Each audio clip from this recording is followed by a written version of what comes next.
नमस्कार, खास खबर देख रहे हैं आप। मैं हूं आपके साथ चविष्कात्री। बीजेपी की नीतियों से नाराज चल रहे बीजेपी के नेता चौधरी बीरेंद्र सिंह ने जो ऐलान किया था, आखिर वो दिन आ गया है। हरियाणा के जींद में आज बीजेपी के पूर्व मंत्री चौधरी बीरेंद्र सिंह मेरी आवाज सुनो रैली करेंगे, जिसको लेकर उन्होंने कहा कि ये रैली पूरी तरह से गैर राजनीतिक रैली होगी। इसके साथ ही रैली में उन्होंने पार्टी के किसी भी बड़े नेता को न्योता नहीं दिया है। हालांकि इस रैली में भारी संख्या में लोगों के पहुंचने की उम्मीद जताई जा रही है। इस दौरान किसान मजदूर की गरीबी को कैसे हटाया जाए, नए नए सुझावों पर चर्चा की जाएगी। बीरेंद्र सिंह ने इस कार्यक्रम को राजनीति से ऊपर उठकर किसान मजदूर का मेरे वर्ग की समस्याओं का समाधान कैसे निकाला जाए, इस पर जोर दिया है। हालांकि इस रैली को लेकर तमाम कयास लगाए जा रहे हैं कि आखिरकार आज उनकी रैली से क्या ऐलान होगा।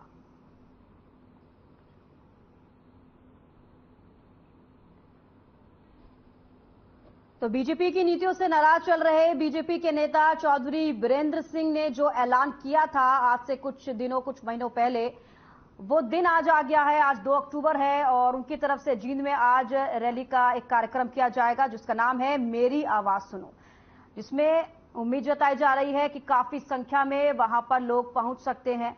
साथ ही आपको बता दें कि बीजेपी से काफी लंबे समय से नाराज चल रहे हैं चौधरी बीरेंद्र सिंह, जिसको लेकर उन्होंने इस रैली को लेकर कहा था कि वो कुछ बड़ा ऐलान उस रैली में करने जा रहे हैं। तो आज 2 अक्टूबर है, जिनमें उनकी रैली का कार्यक्रम आज किया जाएगा।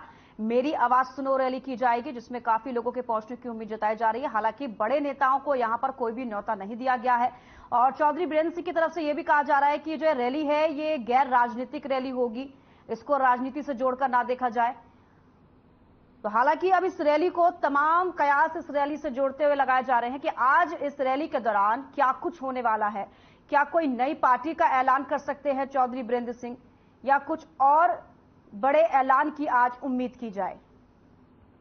तो जब ये रैली शुरू होगी उसके बाद ही ये जो भी प्रश्न है, इनके सवाल मिल पाएंगे कि आखिरकार इस रैली में आज क्या खास रहने वाला है। हालांकि आपको बता दें कि बीरेंद्र सिंह ने इस कार्यक्रम को राजनीति से ऊपर उठाकर किसान मजदूर और कमेरे वर्ग की समस्याओं का समाधान कैसे निकाला जाए, इस पर भी जोर दिया जाएगा। और इस रैली को लेकर तमाम कयास पहले से ही लगाए जा रहे थे, लेकिन जो कयास लगाए जा रहे हैं वो आज कहीं ना कहीं वो तस्वीरें जो हैं आज साफ होती हुई नजर आने वाली हैं। तो मेरी आवाज सुनो रैली आज होने वाली है। चौधरी बीरेंद्र सिंह जो बीजेपी के नेता हैं और साथ ही आपको बता दें कि पूर्व केंद्रीय मंत्री भी हैं, आज वो रैली करेंगे और इस रैली में काफी लोगों के पहुंचने की उम्मीद भी जताई जा रही है। हालांकि इस रैली से अब बीजेपी पर कितना फर्क पड़ता है, ये भी एक देखने वाली बात होगी।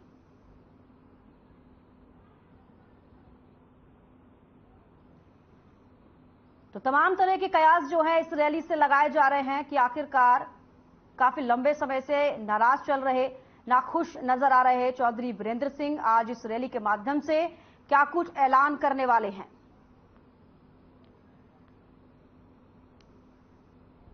तो हरियाणा के जींद में आज बीजेपी के पूर्व मंत्री चौधरी बीरेंद्र सिंह आज मेरी आवाज सुनो रैली का आयोजन करेंगे, जिसको लेकर उन्होंने कहा है कि ये रैली पूरी तरह से गैर राजनीतिक रैली होगी। इसके साथ ही रैली में उन्होंने पार्टी के किसी भी बड़े नेता को न्योता भी नहीं दिया है। हालांकि इस रैली में भारी संख्या में लोगों के पहुंचने की तो उम्मीद जताई जा रही है। इस दौरान किसान मजदूर की गरीबी को कैसे हटाया जाए, इस पर भी चर्चा होगी। तो काफी संख्या में लोगों के जुटने की भी उम्मीद जताई जा रही है। हालांकि जब रैली शुरू होगी, रैली का जब आयोजन होगा, तब ये तस्वीरें साफ क्लियर हो पाएंगी कि कितने तमाम लोग वहां पर पहुंचते हैं, कितनी भीड़ वहां पर देखी जाती है और उस रैली से क्या कुछ ऐलान आज होगा। तो इस दिन का काफी लंबे समय से इंतजार था और आज 2 अक्टूबर है और आज जींद में मेरी आवाज सुनो रैली चौधरी बीरेंद्र चौधरी की तरफ से की जाएगी और उस रैली में आज क्या कुछ होने वाला है वो रैली के दौरान ही पता चल पाएगा। हालांकि कयास लगाए जा रहे हैं कि आज कुछ बड़ा ऐलान करने वाले हैं। क्या किसी नई पार्टी का ऐलान होगा या फिर किसी और राजनीतिक पार्टी में वो जा सकते हैं, ये तमाम कयास इस रैली से लगाए जा रहे हैं। मेरी आवाज सुनो रैली का आयोजन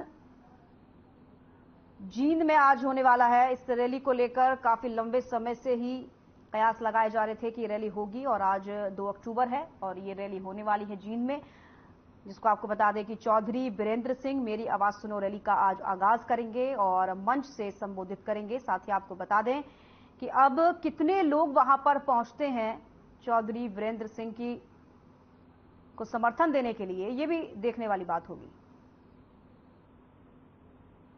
हालांकि उनकी तरफ से सीधे तौर पर कहा जा रहा है कि गैर राजनीतिक रैली है, साथ ही पार्टी का कोई झंडा यहां पर लेकर ना आए, समर्थकों को सीधे तौर पर कहा गया है। तो बीजेपी से नाराज हैं चौधरी वीरेंद्र सिंह और बीजेपी की नीतियों से नाखुश नजर आ रहे हैं। काफी लंबे समय से वो बीजेपी की नीतियों से नाखुश हैं और कई बार वो कह भी चुके हैं, कई बार उनकी तरफ से बयान भी सामने आए हैं। और ऐसे में उन्होंने ये ऐलान किया था कि 2 अक्टूबर को जींद में वो रैली करेंगे और आज 2 अक्टूबर है और जींद में रैली होनी है, मेरी आवाज सुनो रैली।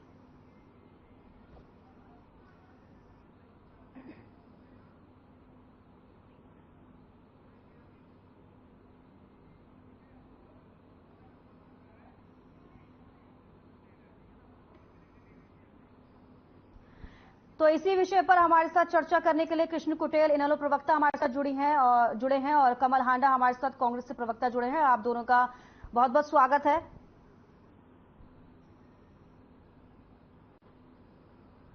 तो कमल हांडा जी, सबसे पहले मैं आपसे पूछना चाहूंगी, चौधरी वीरेंद्र सिंह आज रैली करने वाले हैं, उनकी तरफ से पहले ही कहा गया था कि वो रैली करेंगे, कुछ बड़ा ऐलान कर सकते हैं, क्या उम्मीद की जाए?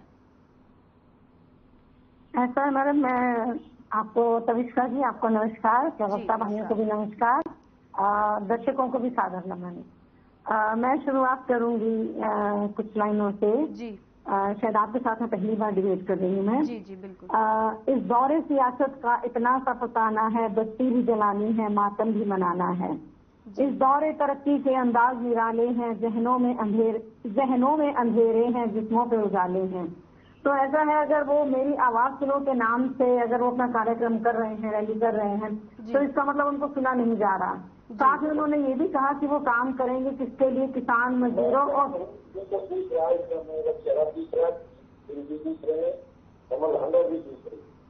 आपकी आवाज भी आ रही है साफ साफ।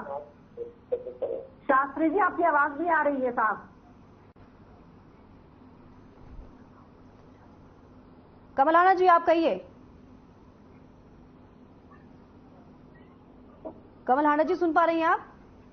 जी जी जी आप कहिए। कहिए। तो एक तो मैं उनके जो प्रोग्राम का नाम है मैं उसी से आगाज करूंगी अपनी डिबेट का। उन्होंने प्रोग्राम का नाम रखा है मेरी आवाज सुनो। इसका मतलब उनकी आवाज कहीं सुनी नहीं जा रही है पार्टी के अंदर। कद्दावर नेता है। और दूसरी बात ये कि उन्होंने ये भी कहा है कि वो मजदूर किसानों उनके लिए जो है काम करेंगे, उनकी समस्याओं का समाधान भी ढूंढेंगे जी। उनकी आवाज बाकी तो वक्त ही बतलाएगा। बाकी एक ये भी कारण हो सकता है शक्ति प्रदर्शन कर रहे हैं और क्या ऐलान करेंगे क्या नहीं करेंगे ये तो वक्त ही बताएगा कि उनके मन में क्या है। लेकिन हाँ ये है कि उनको उच्चाना से बहुत निराश हुए हैं। उच्चाना में ये अपनी वाइफ को लड़ाना चाहते थे, या शायद इन्होंने लड़ाया भी था पिछली बार जी। और जेजेपी के दुष्यंत चौटाला ने उनको हरा दिया था जी। ठीक है, जो कि उप मुख्यमंत्री हैं, डेप्यूटी सीएम है जो हरियाणा के जी। तो अभी भी वो अपनी बात पे अटके हुए हैं दुष्यंत चौटाला जी की भाई हाँ मैंने तो उचाना से ही लड़ना है। वीरेंद्र सिंह जी की भी थी कि भाई ने मेरी वाइफ लड़ेगी यहाँ से, हालांकि वैसे उनका बेटा सांसद है हिसार से जी। तो शक्ति प्रदर्शन भी है। नेशनल एग्जीक्यूटिव कमेटी से भी जो है इनको हटा दिया गया था 1 जनवरी 2022 में। वो भी निराशा होगी इनके अंदर और टग ऑफ वॉर चल रहा है।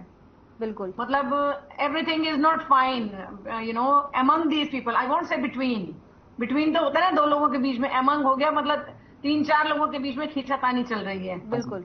तो बाकी वो अपने जब रैली करेंगे उसमें उन्होंने क्या ऐलान करना है ये वक्त ही बताएगा या वो खुद ही बताएंगे। दूसरा वो बीजेपी की नीति और नीतियों से भी बहुत नाराज है। बिल्कुल बिल्कुल, ये एक बड़ा सवाल है कि बीजेपी की नीतियों से वो नाखुश और नाराज नजर आ रहे हैं। जी जी। तो कृष्ण कुटेल जी हमारे साथ जुड़े हैं, इनेलो प्रवक्ता। कृष्ण, आवाज आ पा रही है जी आपको? जी।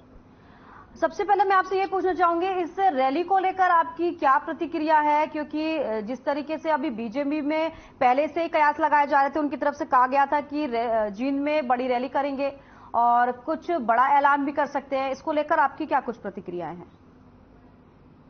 देखिए, इस प्रजातांत्रिक प्रणाली के अंदर सबको अधिकार है, सबको कार्यक्रम करने की वो आजादी है। और जहां तक चौधरी वीरेंद्र सिंह जी का जो सवाल है, चौधरी वीरेंद्र सिंह जो है कि काफी अनुभवी राजनीतिक व्यक्ति है और उनका काफी लंबे समय जो है कि कांग्रेस के अंदर रहा है और कांग्रेस के अंदर रह करके जो है कि संगठन को मजबूत करने का भी कार्य जो है कि चौधरी वीरेंद्र सिंह जी ने किया है, जो चौधरी सर छुटराम जी के जो है कि वो नाती हैं जी। और यहाँ पर जो है कि जनता के बीच में जो है कि वो रह करके कार्य करते हैं, राजनीति करते हैं और आज जो जींद के अंदर जो उनका कार्यक्रम है, मुझे ऐसा लगता है कि जिस प्रकार से जो है कि कांग्रेस ने जो है कि उनकी अनदेखी की और कांग्रेस के अंदर जितना उन्होंने जो है कि काम किया और उस काम के बदले जो है कि उनको जो है कि जो उनकी इच्छा थी सीएम बनने की वो पूरी नहीं हुई और वही जो है कि इसी सोच के साथ जो है कि भारतीय जनता पार्टी का जो काम था कि भी हम जाट कम्युनिटी को साथ में लगा करके हरियाणा प्रदेश के अंदर जो है कि सत्ता को अपने हाथ में कर ले और उस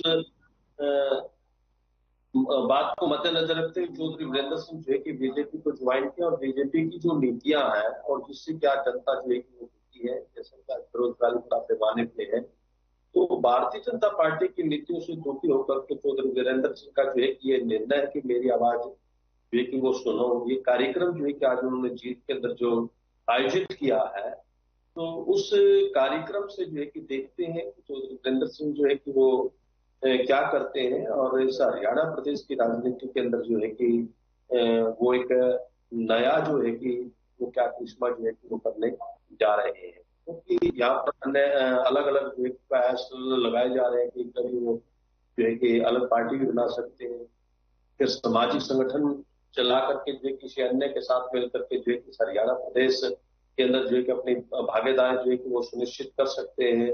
और दूसरा जो है कि वो एक क्योंकि राजनीति के अंदर जो है कि अलग अलग प्रकार के जो है कि वो काम जैसे कि प्रेशर की राजनीति करना, तो शायद प्रेशर की राजनीति के जरिए भी जो है कि कार्यक्रम जो है कि वो कर रहे हों ताकि वो ये दिखाएं कि भारतीय जनता पार्टी के अंदर की मैं कमजोर नहीं हूँ, तो उनका जो पुत्र जो है कि आईएएस भी रहे हैं और जो सांसद है हिसार से और यहाँ पर जो है कि चौधरी दुष्यंत चौटाला जी को लेकर के जो कि पीछे जो विप्लव कुमार जी का जो बयान आया था और उस बयान से जो कि हरियाणा प्रदेश के अंदर जो कि राजनीति के अंदर काफी उतार चढ़ाव हुई है और मुख्य रूप से उचाणा विधानसभा को लेकर के लोकसभा को लेकर के जो है तो अलग अलग पार्टियों की जो रणनीति है उन रणनीति के तहत जो कि शायद चौधरी वीरेंद्र सिंह जो वो अलग अलग है और उस अलग थलग से बचने के लिए अपनी जो कि भावी रणनीति तैयार करने के लिए जो कि आज एक आवाज सुनो कार्यक्रम शायद उन्होंने आज जेल के अंदर किया है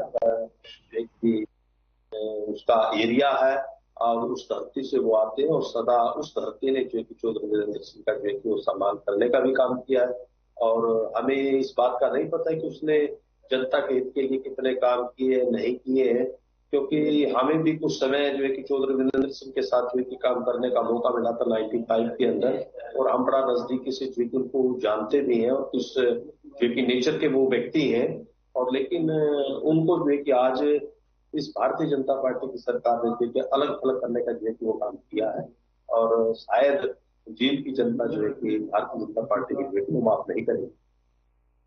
जी, आपकी तरफ से भी कहा गया कि कहीं ना कहीं चौधरी वीरेंद्र सिंह जो हैं काफी समय से नाखुश नजर आ रहे हैं और उनकी जो रैली का नाम है मेरी आवाज सुनो, उनकी आवाज नहीं सुनी जा रही है, इसीलिए उन्होंने ये रैली भी की है ताकि बीजेपी को उनकी जिन नीतियों से जो नाखुश नजर आ रहे हैं, क्या पता उनकी आवाज जब आज इस रैली के मंच से निकलेगी, क्या पता वो तब सुन सके या फिर अब बीजेपी को उस रैली के बाद ही पता चल पाएगा कि क्या कुछ नाराजगी उनकी तरफ से देखी जा रही है। कमल हांडा जी। हेलो जी, मुझे बोलना है। जी, मैं आपसे बात कर रही हूँ। जी हाँ जी मैडम, मैंने तो बता दिया था कि बीजेपी की नीति और नीतियों से वो परेशान है ही हैं और मजदूरों किसानों का जो वो हाल देख रहे हैं बिल्कुल उनसे बर्दाश्त नहीं हो रहा क्योंकि वो भी एक समय कद्दावर नेता रह चुके हैं। लेकिन बीजेपी की तानाशाही नीतियों के चलते क्योंकि एक ही चेहरा होता है, एक ही के हाथ में रिमोट कंट्रोल है जो सबको चलाता है, मतलब किसी को भी उठाकर एमएलए बना दें, किसी को भी उठाकर मंत्री बना दें, मतलब वो कोई क्रेडिबिलिटी नहीं देखते हैं कि किसी की क्रेडिबिलिटी क्या है, किसी का लेवल ऑफ इंटेलिजेंस क्या है या कोई कितना कद्दावर नेता रह चुका है। अभी कृष्ण कुटेल जी के एक बात का मैं जवाब देना चाहूंगी। इन्होंने कहा कि वीरेंद्र सिंह जी कांग्रेस को छोड़ के आए थे, उनकी अनदेखी करके। तो मैं इनसे सवाल पूछना चाहूंगी, आपके इनेलो में से प्रदीप चौधरी जी छोड़कर कांग्रेस में आ गए, कालका कॉन्स्टिट्यूएंसी से जीत भी गए कांग्रेस की टिकट से, तो आप यहाँ से कितने एमएलए छोड़कर आए, जरा ये भी बता दीजिए आप। कांग्रेस ने कभी किसी की अनदेखी नहीं करती, और जहां पर जो राइट स्लॉट में राइट बंदे को वो रखती है। वो ऐसा नहीं कि जहां मर्जी है जिसको मर्जी उठा के सीएम बना दिया, जिसको मर्जी उठाया मंत्री बना दिया। बीजेपी की तरह नहीं है हम लोग। सत्यव्रत शास्त्री जी हमारे साथ जुड़ चुके हैं फोन लाइन पर। सत्यव्रत जी, अभी एक 2 अक्टूबर आज है और चौधरी वीरेंद्र सिंह की तरफ से पहले ही से कहा गया था कि वो बड़ी रैली करेंगे और आज वो रैली होने वाली है। क्या कयास लगाया जाए, क्या आज उनकी तरफ से ऐलान किया जा सकता है, आपको क्या लग रहा है? देखिए, वीरेंद्र सिंह की आज की रैली है। ये पहले तो मैं इस देश की स्वतंत्रता उसके निर्माण में योगदान देने वाले महात्मा गांधी जी और फिर उसके बाद लाल बहादुर शास्त्री जी की जयंती पर उनको प्रणाम करता हूँ, स्मरण करता हूँ। और उसके बाद आज के दिन जिस प्रकार से सत्य और अहिंसा के आधार पर महात्मा गांधी जी ने लोगों को समझाया और आगे बढ़ाया, लाल बहादुर शास्त्री जी देश के लिए आइडल रहे। जय जवान जय किसान का नारा उनकी ओर से आया। और चौधरी वीरेंद्र सिंह जी किसान नेता के रूप में और उनकी पारिवारिक पृष्ठभूमि किसान नेताओं के रूप में रही है।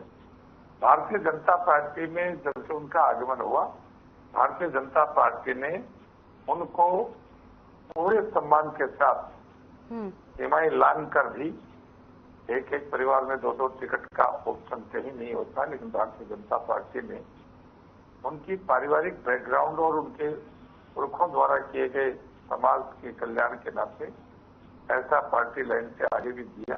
और आज भी मुझे लगता है कि वो एक चीज ये देखना चाह रहे हैं कि कितने लोग मेरे साथ हैं, किस प्रकार का एक वातावरण है।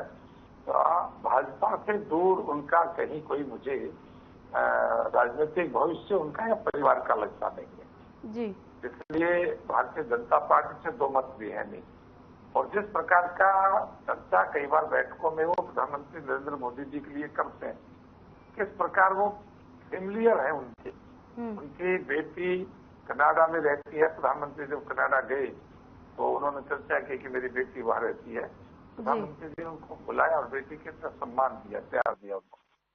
तो ये सब चीजें ऐसा है, राजनीतिक पार्टियों में भी पार्टी रहती है तो उनको वो आदत होगी और वो एक बार एक संतुलन सा देखना चाहते हैं, तो राजनीति में ये होता रहता है।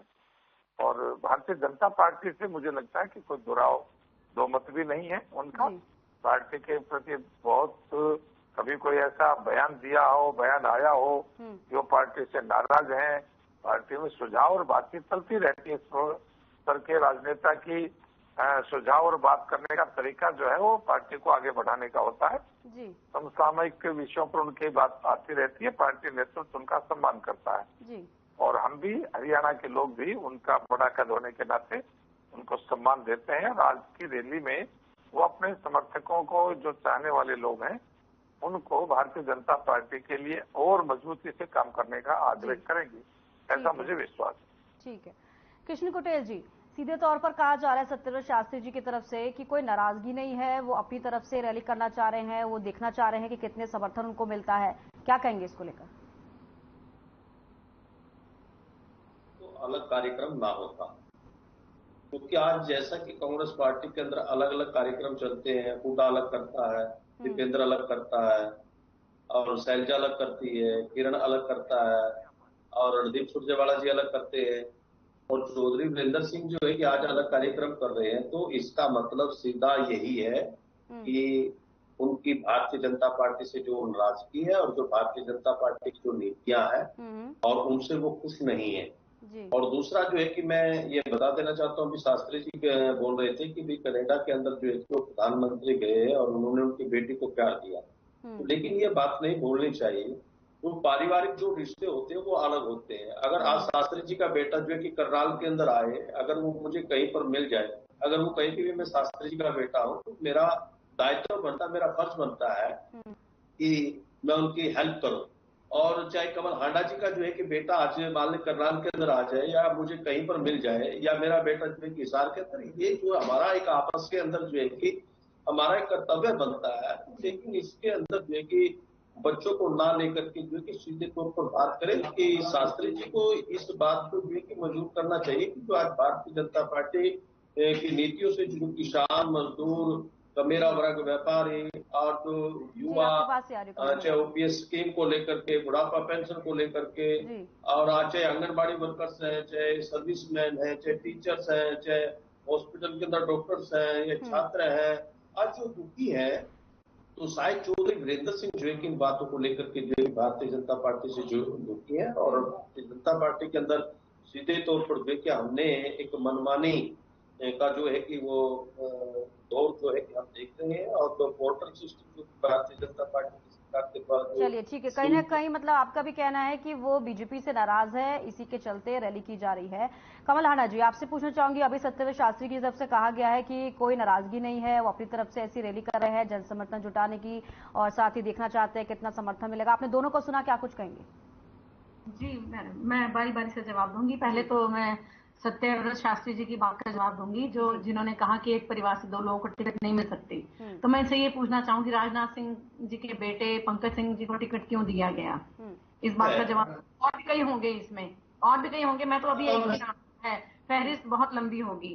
दूसरी बात ये कि ये अगर नाराजगी नहीं, अगर उन्होंने इस्तीफा दे दिया, इट इज क्रिस्टल क्लियर कि वो नाराज हैं, और उन्होंने बोला भी है इस बात को। उन्होंने ये भी कहा है, उनके बहुत सारे कार्यकर्ताओं ने या जो भी उनके सपोर्टर्स, उन्होंने बहुत सारी प्रेस कॉन्फ्रेंस भी की हैं, और इसके अलावा उन्होंने ये भी कहा कि उनको बाद में, ये अब उनकी अंदर मंशा क्या है ये मैं नहीं जानती, लेकिन उन्होंने ये भी कहा कि जरा मतलब उनका प्रोग्राम हो जाने दे, तो फिर उनको सब अपनी तरफ खींचेंगे, ये उन्होंने कहा। बाकी मैं कृष्ण पटेल जी की एक बात का जवाब देना चाहती हूँ। जैसा कि इन्होंने कहा कि कांग्रेस में अलग अलग वो करते हैं, बाप बेटा को लेकर तो ये बहुत ही मतलब इनको बहुत प्रॉब्लम है, क्योंकि वो बड़ा स्ट्रांग होल्ड रखते हैं हुड्डा साहब। हरियाणा की जिसे कहते हैं सियासत में उनका बहुत स्ट्रांग होल्ड है, इसीलिए सभी के निशाने पर वो है। तो खैर हमें उसकी परवाह नहीं है, लेकिन ये कहते हैं, इन्होंने जैसे कहा अलग अलग प्रोग्राम किए हैं, शैलजा जी अलग करती हैं या कुछ करती हैं, वोट वो एक ही पार्टी के लिए मांगते हैं, वो है कांग्रेस। दूसरी बात, किसी ने इस्तीफा नहीं दिया जैसे वीरेंद्र सिंह जी ने दिया है, इस बात को ध्यान में रख के आप बोलिए। बस मैं इतना ही कहना चाहूंगी, और अगर समय है तो एक शेर कह दूं, आपकी इजाजत हो? कह दीजिए जी। सियासत के 9 सालों से जमीनों में धुआं बोया है, सियासत के 9 सालों में जमीनों में धुआं बोया है, फल नहीं आएंगे और अब शाखों पर ये बम ही लाएंगे भाजपा वाले। जी, सत्यव्रत शास्त्री जी, आपने दोनों को सुना, और साथ ही कांग्रेस की तरफ से, इनेलो की तरफ से भी ये कहा जा रहा है कि कहीं ना कहीं नाराजगी है, बीजेपी की नीतियों से नाखुश नजर आ रहे हैं, जिसके चलते रैली की जा रही है। और आपकी तरफ से कहा जा रहा है कि कोई नाराजगी नहीं है, उनकी तरफ से कोई बयान नहीं आया है, जबकि उन्होंने क्लियर किया, कहा है कि वो बीजेपी की नीतियों से नाखुश है, जिसकी वजह से अब 2 अक्टूबर को जो रैली होनी थी, आज वो रैली होनी है। देखिए, मैंने प्रवक्ताओं की बात तो नहीं सुन पा रही, मेरे पास आवाज नहीं आ पा रही, लेकिन आप कह रहे हैं तो आपका आधार मानकर मैं इन दोनों बातों का जवाब देता हूं जी। कि चौधरी वीरेंद्र सिंह जी पार्टी की नीतियों से, किस नीति से नाराज हो गए, ऐसा कोई बात आई नहीं जी। लेकिन जब आदमी को व्यक्तिगत रूप से कुछ दिखना होता है तो किसी न किसी आवाज देकर उनको बुलाते हैं, और उन्होंने इसीलिए मेरी आवाज सुनो तो रैली की है। तो मुझे ऐसा प्रतीत नहीं होता, मैं पार्टी में कहीं चर्चा इस बार की कि चौधरी वीरेंद्र सिंह जी नाराज हैं, और उनकी राजनीति का उत्तराधिकारी के रूप में जो अपने बेटे को चाह रहे थे चौधरी वीरेंद्र सिंह जी को, वो भारतीय जनता पार्टी के हिसाब से सांसद है, और वो पार्टी के डे टू डे की कार्यक्रमों में और पार्टी के द्वारा चलाए जा रहे अभियानों में पूरी सक्रियता है। अब उसके बाद उस उम्र के पड़ाव पर वो क्या करना चाहते हैं, क्या देखना चाहते हैं, वो तो उनकी मन की बात है, लेकिन चौधरी वीरेंद्र सिंह से ज्यादा आज हमारे लिए। चलिए ठीक है सत्यव्रत शास्त्री जी, अब जो रैली होगी उसके बाद ये समझ आ जाएगा, तस्वीरें साफ हो जाएंगी कि आखिरकार इस रैली को करने का क्या मकसद था। फिलहाल कमल हांडा जी आपका भी, और कृष्ण पटेल जी आपका भी, सत्यव्रत शास्त्री जी आपका भी बेहद शुक्रिया हमारे साथ जुड़ने के लिए। तो फिलहाल के लिए इस चर्चा में इतना ही, दीजिए इजाजत, नमस्कार।